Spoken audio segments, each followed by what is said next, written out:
कुष्ठरोग शोध मोहीम 2025 अंतर्गत त्र्यंबोली विद्यालयात जनजागृती एकांकिकावर आली।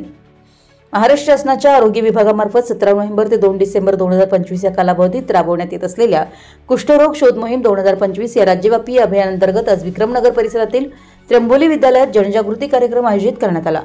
कार्यक्रमाची सुरुवात कुष्ठरोग विषयक जनजागृती एकांकिका सादरीकरणाने झाली। कुष्ठरोग म्हणजे मला पण पहिला असंच वाटलेलं की हा महारोग असेल, बरा होणार नाही, पण नाही, याला अंधश्रद्धा आहेत त्या। हा रोग बरा होतो। 21व्या शतकात आहोत आपण।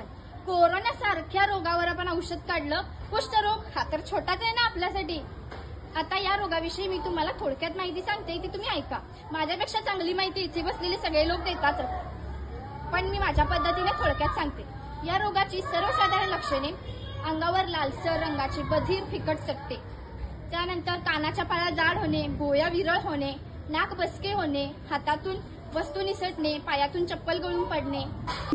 ही एकांकिका गांधीनगर येथील आशा स्वयंसेविका अंजली पेठकर यांच्या कन्या कुमारी अश्लेषा सचिन पेठकर हिने अत्यंत प्रभावीपणे सादर केली। विद्यार्थ्यांना माहितीपर आणि संवेदनशील संदेश देणारी ही एकांकिका विशेष दखलपात्र ठरली। यानंतर परिसरातून कुष्ठरोग जनजागृती रॅली काढून नागरिकांना प्रतिबंध, उपचार आणि जागरूकतेविषयी संदेश देण्यात आला। कार्यक्रमात सहाय्यक संचालक कुष्ठरोग कोल्हापूर डॉ. हेमलता पालेकर यांनी विद्यार्थ्यांना कुष्ठरोगाबद्दल मार्गदर्शन करत माहितीपूर्ण संवाद साधला। या उपक्रमासाठी कुष्ठरोग विभागातील व्हीपी कुरुंदवाडे, एमबी पाटील, महाडिकमाळ तसेच नागरी आरोग्य केंद्राचे सर्व आरोग्य कर्मचारी आणि आशा स्वयंसेविका उपस्थित होत्या।